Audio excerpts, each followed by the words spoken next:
Cuida tu Modern English, or CTM English.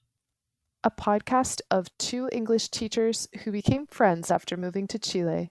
We share real life entertaining stories of our experiences in Chile in a conversational way so you can gain exposure to native pacing with the extra support you may not be able to get through the usual forms of media. So you can learn intermediate to advanced English from anywhere in the world. We also do a short vocabulary review at the end to help the new words stick. So grab your coffee, wine, or piscola and let's get started. Let's start with a little introduction. Ladies and gentlemen, we are proudly presenting ¡Concha tu madre! ¿Qué te pasa, concha tu madre? Concha tu madre. Concha tu madre, concha tu madre. Váyanse a la concha de tu madre, chuche su madre. Cuida tu Modern English. Hello, my name is Maggie, and I'm an English teacher from Washington, D.C., USA, but I've lived in Chile for around 3 years. And I'm Layla. I'm also an English teacher from Indiana, USA, and I lived in Chile for 2.5 years. So, Layla, where can people find you on social media? You can find my socials on Instagram and TikTok under the name La Gringa Chelista. And I often get the question, like a lover of beer or a musician? And I always respond, why not both? What about you?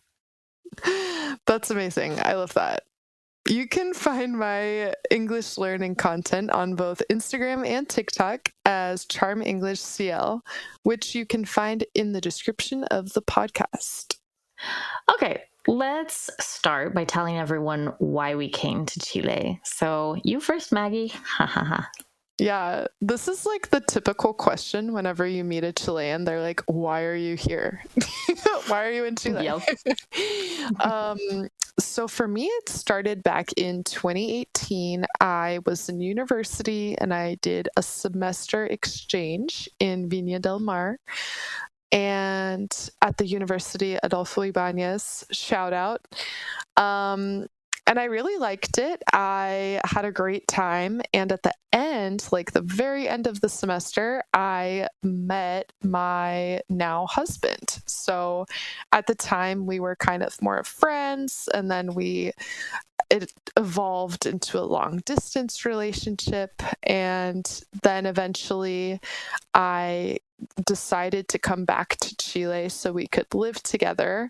Of course, that coincided with the pandemic, so it was kind of a crazy time coming back to Chile, but now I'm here for good and live here and work here and everything. So that's kind of my journey coming back to Chile and for love. I think a lot of gringos that I've met in Chile, it's been a similar reason. I don't know what you're talking about. What about you, Layla? What's your reason for Lord. coming to Chile? Well, I initially met somebody in my own hometown of Indianapolis, and they ended up moving back to Chile after like a month and a half, and we decided to do long distance. In my head, I was thinking, well, what's the worst that could happen?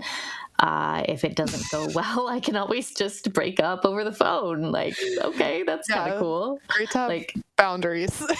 Right? Because it's kind of like in a normal situation, you would never do that. Like, or maybe you shouldn't do that. Yeah. But like in this kind of situation, it's like you can't really have a face-to-face, you know? So I decided to give it a try. And I actually ended up visiting Chile 3 times over the course of the year and a half that we dated.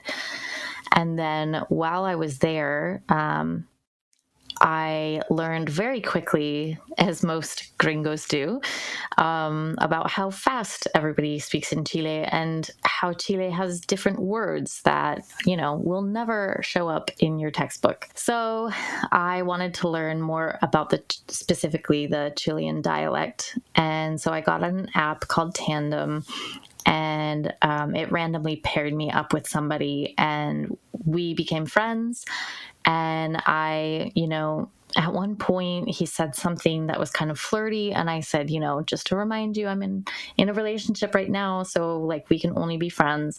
And he was really, really respectful about that. And then when I broke up with the first Chilean, the I love second that Chilean, distinction. I like don't even want to say their names because it's like We'll call people- them Chilean 1, Chilean 1, Chilean 2. Chilean 2. Oh, it's horrible. Chileaner, Chileanist. Yes. Yes. I love that. That's so funny. But yeah, so then Chilean 2 was like, hey, before you get taken, I want to express my interest. And I was like, oh, great, another long distance. I was like, crap. But I decided to do it. And, we dated long distance, I think, for at least 6 months before we met in person for the first time. We actually met in San Francisco as a compromise. Yeah, because I remember telling him, I'm not going to come there and in a foreign country, in a foreign language, and meet you for the first time in real life. Because you could be totally Kill me. catfishing me, basically. My mind Yeah. was like a lot more dark than Well, I mean, there are often times where, unfortunately, some gringos go to some other countries and they don't, really know anybody or anything, and then they end up getting murdered. So I guess maybe that's my dark mind, but I was like, yeah, no, I'm not gonna do that. So how about you come to my country first, because you're the male, and unfortunately it comes down to that. And yeah, I'm sorry. that's true. It's very different to be a woman traveling to another country alone versus Yes. a man. Exactly. Yep. So we ended up compromising, and he always wanted to go to San Francisco. I had never been to San Francisco, so it was like, okay, cool. I had friends there, so like if anything happened, I would be okay. I also secretly sent my coordinates to my police sister. Oh my god, that's so funny. I told her exactly what the Airbnb address was and everything. I was like, just in case something happens. And I told one of my friends, like, I will send you a text every day until like before 9 p.m. And if I don't, call the police. That's smart. I feel like that has me questioning certain decisions I've made where I have not put in, like, no one knew where I was, and I'm like, that's a good idea. Yeah. Well, I'm not saying I haven't done that. There were definitely moments in Chile where crazy things could have happened, but fortunately they didn't. But yeah, so we ended up meeting there, and then he ended up actually coming here twice after that, which I felt bad about, because 3 times to come to somebody's country and they not, go to yours is kind of, I guess, not really fair. But to be fair, to be fair is something we can use in 2 different ways like that. Yeah. So interesting. To be fair is like, how would you say, it's kind of, I don't know how to explain that. We'll talk about that in the vocabulary at the end. After I have a moment to think about what that means. Yeah, we're going to do some research on that, or what we would say, like, workshop it. We're going to workshop it. That. Yeah. But yeah, so the third time that he came was in 2020 when the pandemic was happening, and I couldn't go to Chile because the borders were closed. And so he had to come here because he obviously could go back to Chile and it was fine. So that's why the third time he came here. But yeah, because anyway, the US had no restrictions in the pandemic.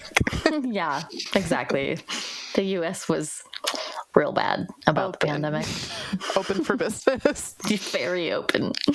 Yeah.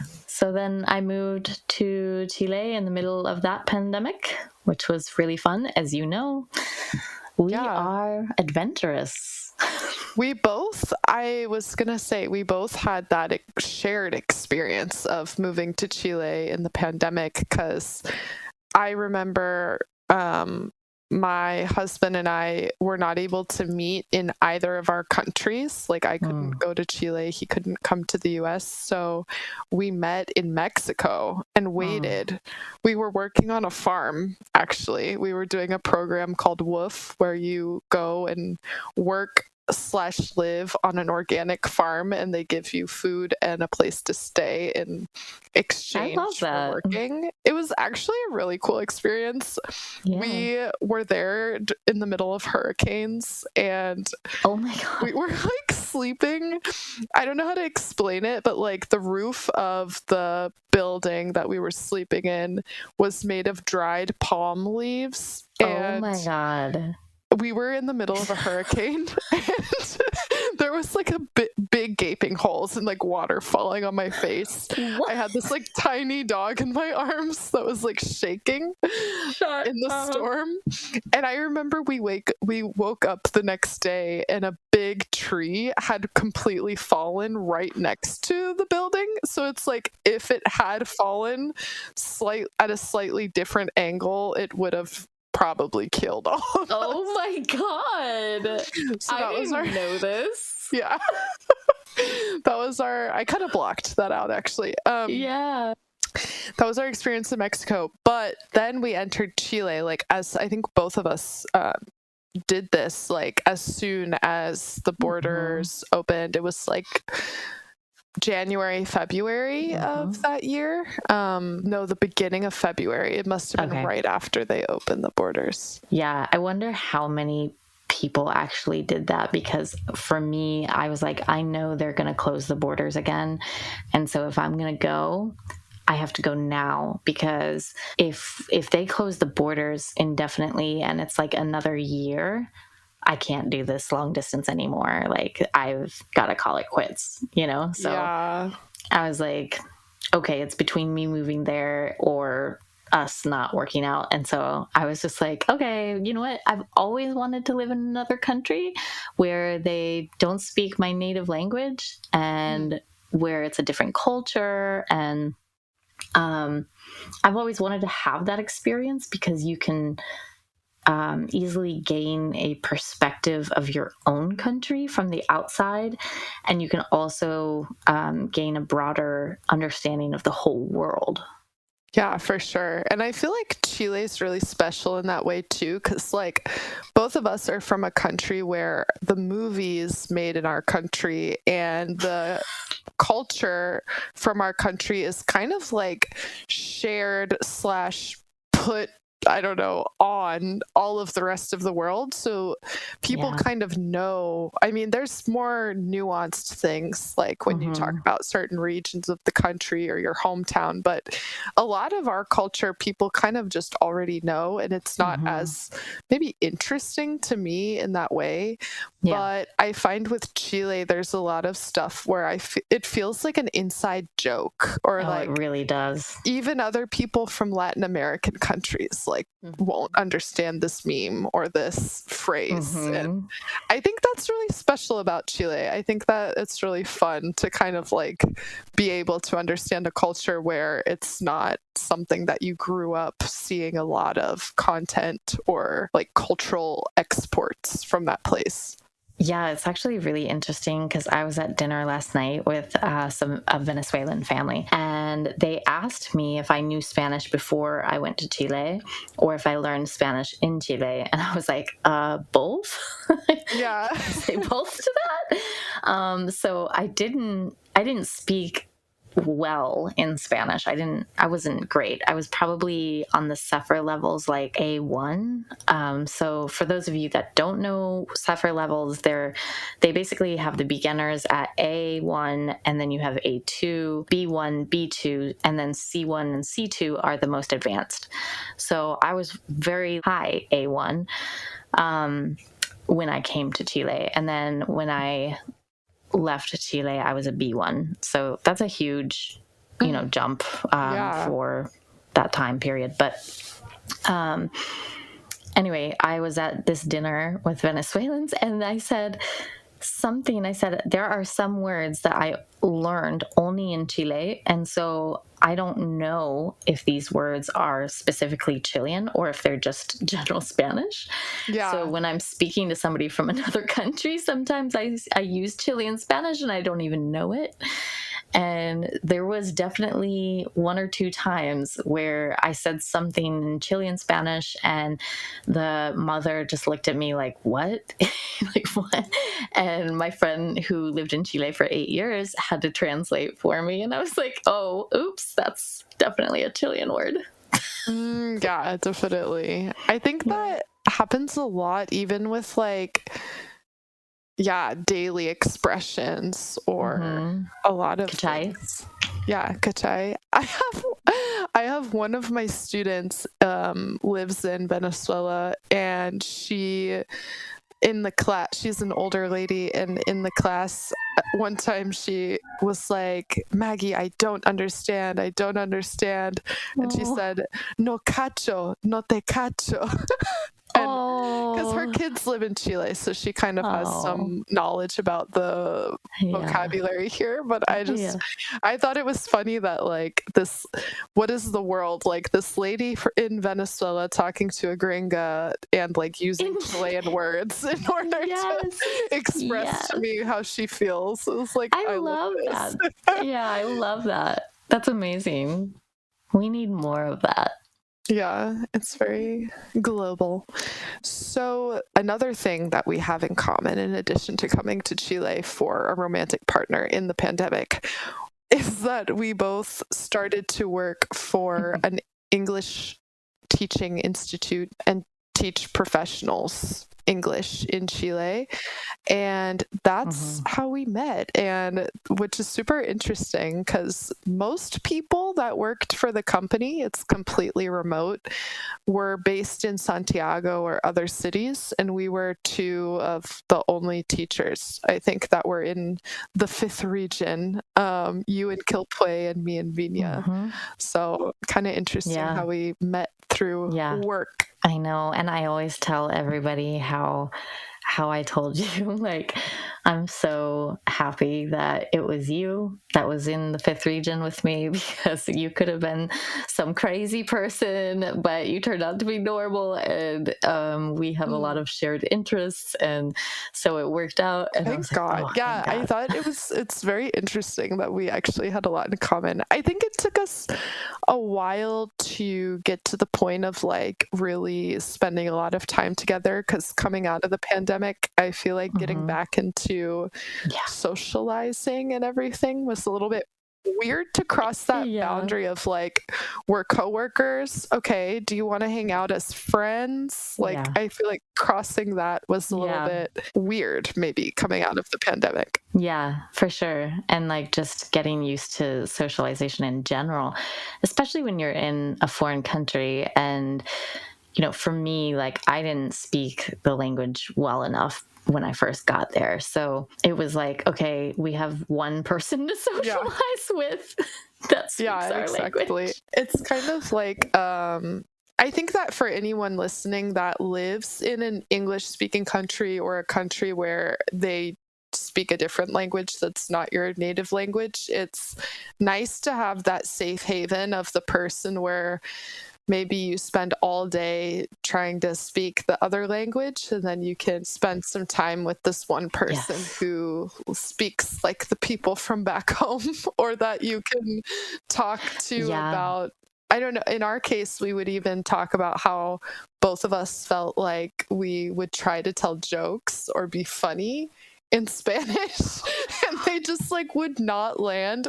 People will just stare at you and be like, that joke wasn't funny. So it was so awkward. That was nice to have in another person, at least. Now I will say, I think now we're both funny in Spanish as well. I'll say that. Yeah, I would say that timing is everything, but I feel I think that it took a while, but that's when you get to that for point, sure. it feels really good. Yeah, that's like a whole new level of fluency. Yeah, so interesting. But we met through someone who was more extroverted, I think, than both of us. And it was another coworker who kind of like reached out to both of us. And we all met together in Valpo, which was so funny. Like, near the puerto in Valpo. Yeah. And what were we even doing? We went there, we met at the rocks. We were going to watch the sunset. But we got there like, it was already dark, I think. I know. And I remember that I did a classic move, which is dropped my phone in between two of those huge rocks that are there. And we even got up and walked away. And then I realized that I didn't have my phone with me, ran back, and somehow miraculously got it, which is crazy. Oh my God, yeah. Rocks. I do. I remember thinking, oh my God, this girl, I just met her and she's going to die. I was like, please don't die like when I'm here. Like, you make this a would great be first awful. Impression. I like to add a little bit of chaos everywhere I go. Right? I was like, oh man, am I gonna have to pull some like I don't know, rescue mission or something? And it was also dark. Yeah, outside. Right. Like I could do that. I'd probably just panic and flail my arms and be like, oh my God, that's effective. Help. That's an effective strategy. Yep. And then I remember we went somewhere to some restaurant and ordered my very first Choriana. A Valpo classic. Yeah. And I couldn't even order. It's not that I couldn't. I think I was just so nervous, which is hilarious. But I had to ask our coworker to order for me. I remember, this is so weird. I don't know why. I've heard some people say this before too. Like, for me, I felt almost more embarrassed speaking Spanish in front of you guys than to the other people that speak Spanish, if that makes sense. Like, isn't that weird? A different language in front of people that speak your native language can sometimes feel more embarrassing than just like communicating with the native speaker of that language that you're trying to speak. And I don't know why I felt that. I think it's maybe because I think maybe it has to do with the fact that, like, you know, when you're speaking to a native speaker, they tend to be tend is a key word. Really understanding and empathetic. They're not really judging you too harshly. They're thinking like, oh, at least she can get her point across or something. Whereas if it's another person that speaks your native language and they're speaking the foreign language that you both know, maybe they might be more, you know, in our heads, they might be more judgmental or like, yeah. Or maybe that's just our culture. I don't know. I've heard that, like, also, you guys will have to let me know. So I just remembered after we went out to eat, we were going to go up to our coworker's house or apartment that she was staying in. And it was at like the very, very top of Valpo. And or at least I think that was the top of Valpo. That's what it felt like. The top of Valpo, I swear to God, it felt like that. And, you know, I had been working from home in the pandemic for like, at that point, probably a year and a half. And so I was really out of shape and I have exercise-induced asthma. So I remember we were walking up the hills and I just remember these two street dogs sitting outside of a house and like we were walking up these stairs and they were looking at me like, oh, that is pathetic. And I remember looking at them and saying, "Cállate, perros." Your face is saying too much. Shut up. Yeah, like, don't you judge me. And I was just so out of breath. And then at one point, I had to break out the inhaler. And it was just like everybody kept laughing, including myself. I was definitely laughing at myself, too. But yeah, I remember at one point, I just like raised my hands and was like, okay, where's the tourist? Like, that's me, obviously. Where's the gringa? Oh my God. To be fair to you, Yeah. I think at that point I was living in Valpo and I was living in Cerro Concepcion. And in order to go to the grocery store, I had to go up the most insane hill every time. So I think I had gotten a little training in. Yeah, I don't know how you did that. I would die. We would like haul these groceries for so far and just go up the hill, and we still do that. Like me and my husband, we go, but now we go on the metro, but we still have to like haul them up one hill in Recreo. So yeah, that's crazy. No car life is if you don't have a car and you live in the fifth region, you probably have this shared experience. Oh man, there was just definitely some moments where, you know, in my state, you have to have a car. There's no public transportation, really. It's awful. And so I wasn't used to walking everywhere. And so there were definitely times like when I missed the train stop to come to your apartment, and I ended up somewhere in Valpo and was like walking back to your house, and I was just like, there was definitely a point where I thought, I think I'm gonna die. I remember you shared your location with me, and I was like, remember to get off in Recreo, and you were like, yeah, okay. And then I looked at where you were on the map. I was like, that is not Recreo. That is not Recreo. That's not Recreo. Maybe in another episode we will talk about my panic attack when it came to the buses my God, there. Yeah. Which I realized are not just because we're not from here. Like I saw a TikTok once where there was a micro where all the doors were completely open and it was going insanely fast, and it was like the micros in Valpo. And it's like the doors are wide open. Oh my God. And it's going insanely fast. Oh my like, God. yes, that is how it is. That's pretty accurate. Yeah. Accurate. And it's not just us. I think everyone has these like view. Yeah, that makes me feel better.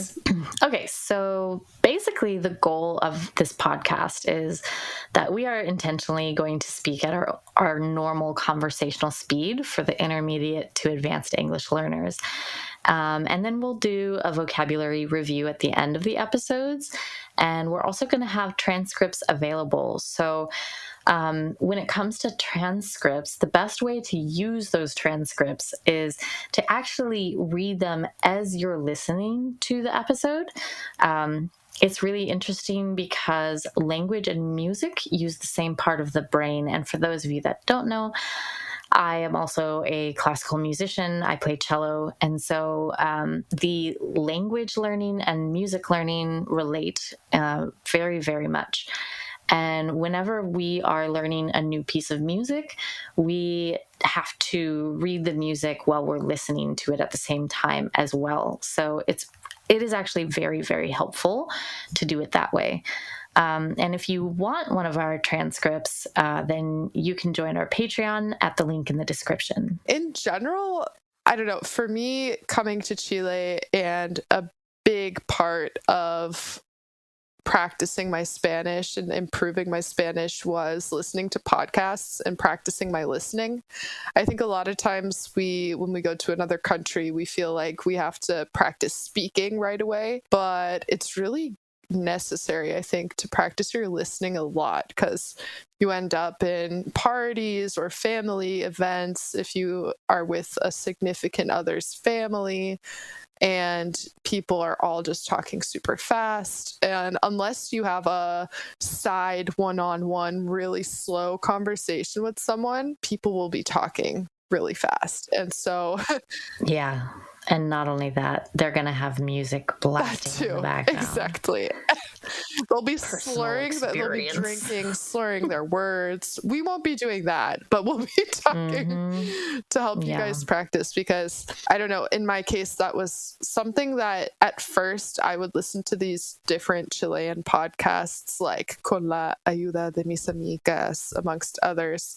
And at first I felt like there were a lot of words that I didn't understand per se, but just like with more practice and practice training your ears, you can really get to a point where you feel a lot more confident, like recognizing words that you know. Yeah, and you can kind of figure out the meaning of some words based on the context. And so it's actually a great way to learn. The brain, I study the brain because I'm a total nerd. And I just love learning how the brain learns. And one of the biggest things is that you learn through emotion, like emotional experiences. So when we are talking about a story about something that happened to us, you might laugh and think it's funny, or sad, you might cry, I don't know, depending. Amongst other feelings. Sure. The bottom line is that you're still going to learn because you had that emotional reaction. Definitely. Like connecting it with something that makes it more memorable. There's a lot of words that I learned through those kinds of experiences. I will say, I cannot. Censored. One of those were like, there was a night, and I do have a recording of this somewhere. Like, I should totally get it.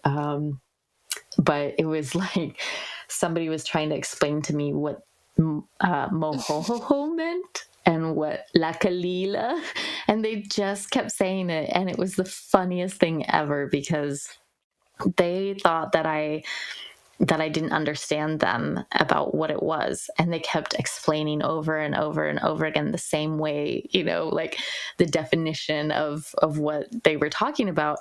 And the whole time I was really just laughing at the sound of mohohoho. Like, how can that be a word? Like, how can that be a freaking word? And it's just so funny because you go back and you listen to the recording and you hear them at least 3 times try to explain what it is, and it's like, no, I understood you the first time, but like, it just sounds so funny. I also love when people explain the same thing like the same way several times. It's like, thanks for that. So I'm super excited because I found the mohohoho clip and my introduction to it. However, keep in mind that this was recorded using voice memos on my iPhone, so the quality isn't going to be great. And also, it's just a short clip of the full concept that we were talking about, how they repeated it multiple times, so you may or may not hear that in the recording. La Patricia, la mojojojo, la Kalila, ¿ah? ¿Qué fue eso? Mojojojo.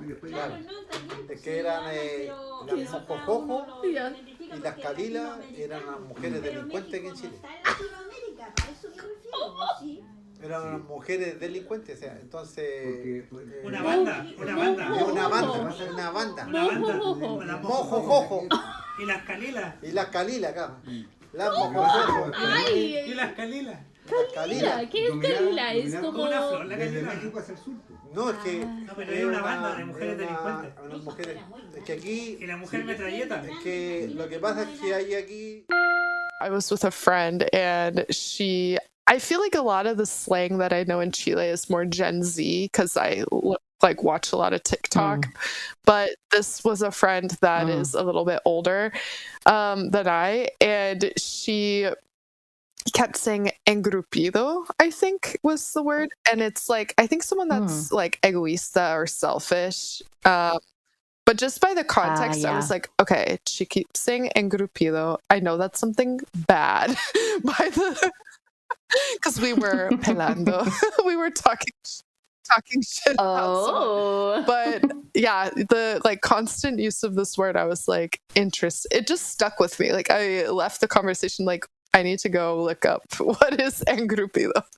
Yeah. Actually, I didn't know that word, so there you go. I learned a new word today. We also might get the question, why is our podcast named CTM English? Maybe that's a little fuerte for some people. But well, I am fuerte. Accurately shows you guys what you're getting into by turning this on. I also think both of us had this experience, like when you come to Chile as a foreign person, people instantly are like, okay, here's the words you need to know, and tell you every curse word. Oh my God. And so so many people told me what CTM means, that I'm showing you guys that we heard you, we listened, we know what CTM mohohoho are, and that's why we named the podcast this way. It is one of my favorite words to say, I will be honest. I say it at work all the time still, and it's really crazy because it's like nobody understands. It's really different if you say that at work in Indiana versus if I say that at work in Chile. Yes. Exactly. It's like here nobody knows what I'm saying, so it's fine. Yeah, here I could say a few things that are in English, like, and that would probably be fine. Oh yeah. I will say, yeah, like when you first, actually, even before I came to Chile for the first time, I already knew what CTM meant and the classic weon. I mean, and then you get here and literally every new person that you meet, you know, the first thing they want to tell you is like, oh, do you know what weon means? And you're like, weon, obvio. What do you think are the words like when people go to the US that people teach like immediately? Probably the F word. Well, I feel like maybe most people already know those from the movies, you know? Like I do hear a lot of people in Chile say certain words in English, like sorry. And I love it. I absolutely love it. The first time I heard somebody say sorry, I was like, oh, so you speak English? They're like, sorry, no, I don't. No, ¿cómo? They're like, sorry, ¿cómo? I find it so funny. Like, I did a post on this once, but like, gasfitter is like the plumber, but it comes from gas fitter, like the British word of like the person that adjusts your gas and stuff. Oh my God, that's there's so a lot of words like that where I'm like, this is, or like strip center. Yeah. But I would say strip mall. Yeah. Yeah. Very interesting. So, the next episode will be about funny misunderstandings and cursed interactions. And both Layla and I are experts in these areas. So I hope that you're excited to hear about some of those experiences we've had. Oh, yeah. We got some good ones. Stay tuned, listeners, for our vocabulary review section. Will be after the music. Catch you guys next week.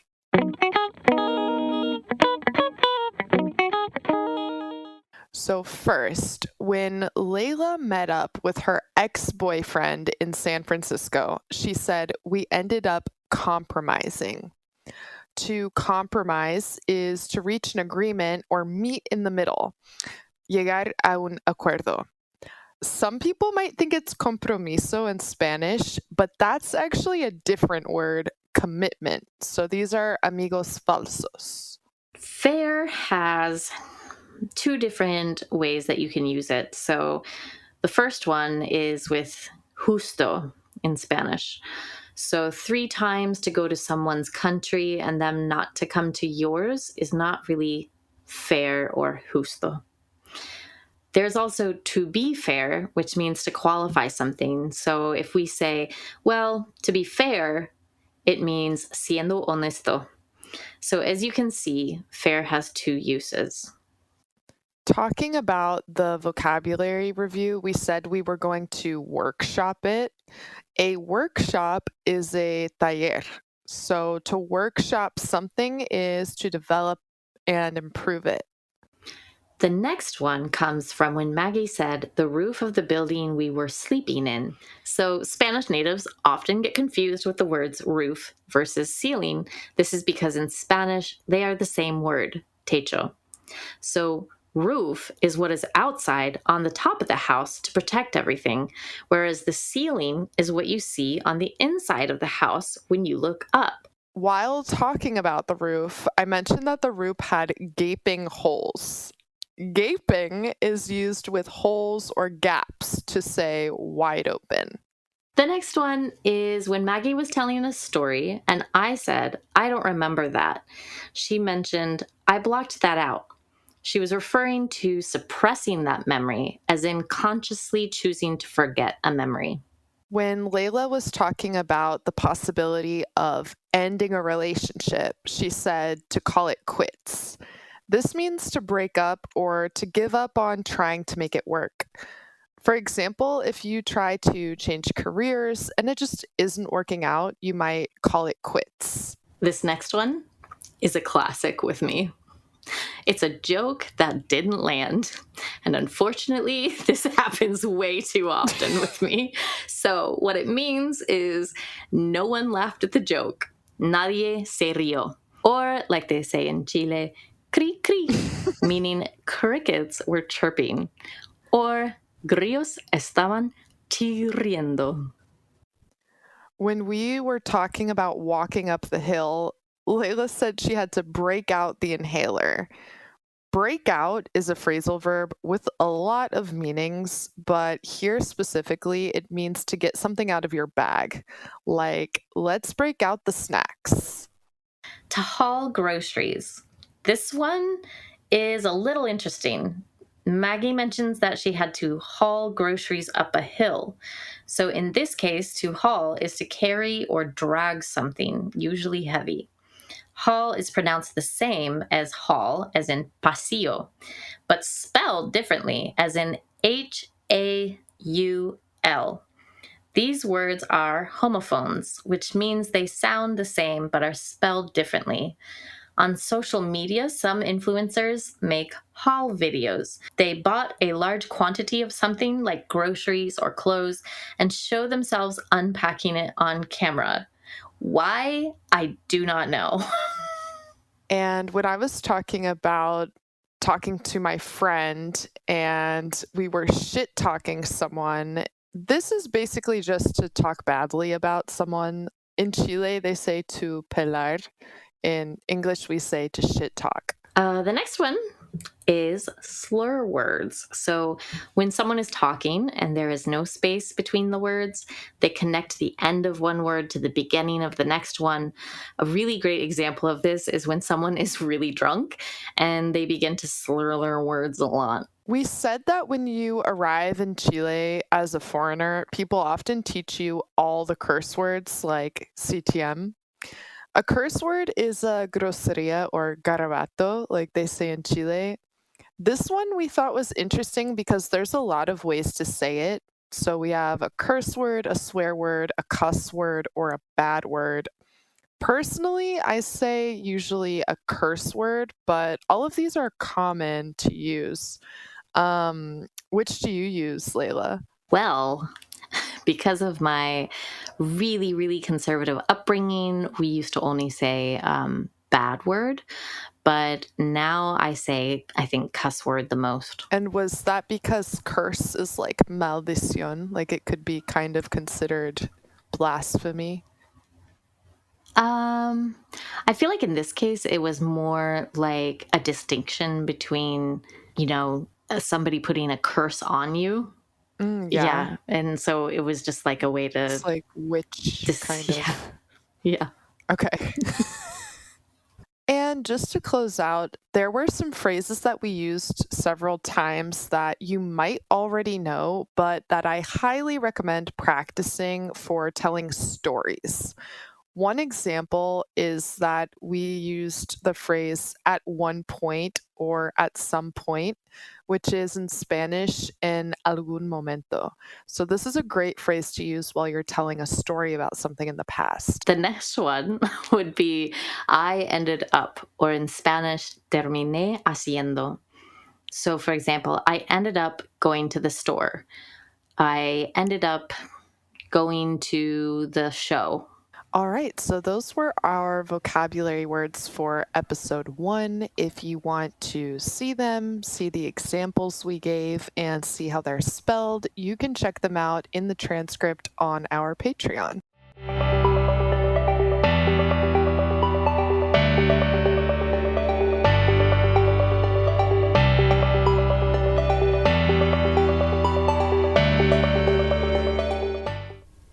And remember, practice doesn't make perfect.